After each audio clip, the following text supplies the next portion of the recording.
While this isn't a new Netflix movie, it is a new movie on Netflix. Bruce Willis and Frank Grillo star in the space sci-fi adventure Cosmic Sin. Let me tell you, the name, it says it all.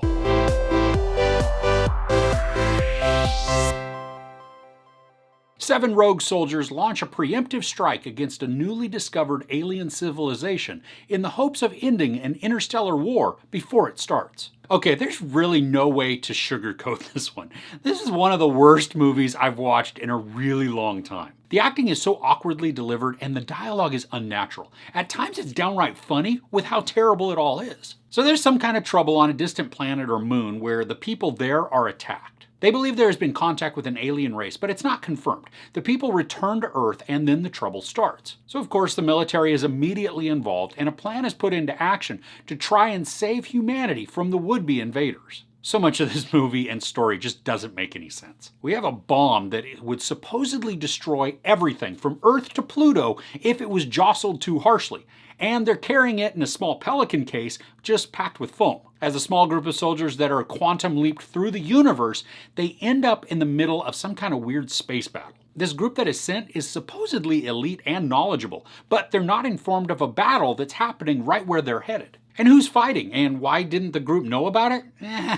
You know, you're asking too many questions here. There are sequences where Bruce Willis's character has visions, or maybe they're flashbacks, that are just vague and ill-defined. Then they're combined with some extreme close camera work, and then quick cuts, so that everything is jumbled and there is zero context for what's going on the screen. The story jumps all over the place too. I get the gist of where the story is trying to lead us, but it's just not executed well. Typically, I think that if movies have the opportunity to show something instead of filling it with exposition, then that's the way to go, since it is a visual medium. Here though, more exposition is needed to help tie scenes together. It's not like we're privy to any of the inner discussions of the characters, and we can't tell what they're thinking because the acting is so stiff. I mean, this is like the first draft of a script. And there's no character development. Really, the only thing we know is that Bruce Willis is sort of a disgraced, but also revered soldier. I think this also attempted to have a social commentary about war.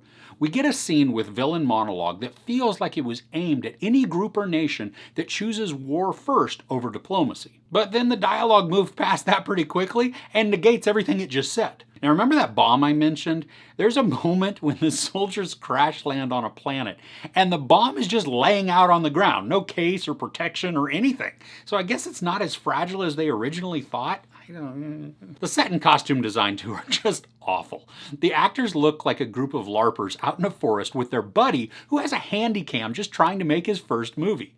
The suits the group wear to travel through space are basically like just sweats with football pads over them. There's a massive amount of belief that has to be suspended to think that these people traveled across the known universe. And in this, everything is so drawn out for what seems to be just dramatic effect. We'll see the camera push in on a subject from really far away, and it will take more than a handful of seconds to resolve that.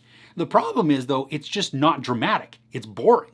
The camera starts from so far out that absolutely nothing is happening as it pushes in, and then nothing is created by this effect. There's no sense of awe or tension or suspense. It just looks like they zoomed out too far and took their time trying to get back the shot. And I love how they tried to use dramatic and sad music that plays over scenes in an effort to elicit emotion from us. Now sure, maybe it could work if we cared about the characters, but we know nothing about them, so no amount of music is going to move us to tears. Unless, of course, those tears, they're coming from laughter. Now, the camera work is amateurish and the editing is mostly not good either. I mean, editing helps to craft the story. It ties scenes together so that they flow and they visually move us through the story. Here, it's just a chaotic mix of scenes. And everyone is absolutely wasted in this. Not drunk or high, well, I mean, except maybe for the director, but the performances are just phoned in and barely even that.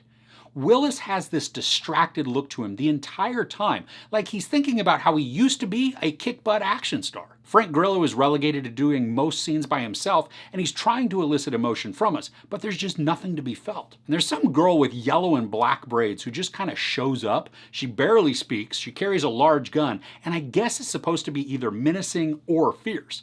But just like several others in the cast, I have zero clue as to why she's there or what her purpose is. And the rest of the cast are trying their hardest, but it's just not working. The line delivery is awkward at best. There's even one point where it sounds like an actor was either redubbed by somebody else or something very odd happened to their piece of audio because the voice drastically changed for this one scene. And the script is comprised of lines that don't flow well. They're over-explained and then they sound unnatural. And this is one of those movies that I think you'll love to hate, and not because it's one of those so bad it's good type of movies. I can see this as a fun watch with friends as you snark and laugh at all the ridiculousness with some kind of adult beverage or maybe an herbal supplement like my friend David in the UK enjoys. It could be kind of like your own personal Mystery Science Theater 3000. So this movie really is a sin against the cosmos. There's not really anything redeeming about this except for maybe a scene or two with some special effects, but that really is me reaching to just try and find something that's redeemable. This is 88 minutes of pure trash.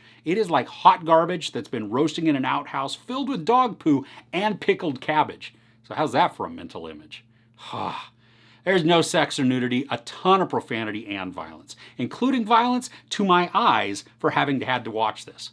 I award this 0 couches. Good day, sir. Seriously, only watch this if you want to get a laugh at the terribleness of it all. So truthfully, does knowing how bad this is make you want to see it more? Let me know if you watch it in the comments below. If you enjoyed this review, please give it a like. Also, don't forget to share and subscribe. I'm Chris. This is Movies and Munchies. Thanks for couching with me.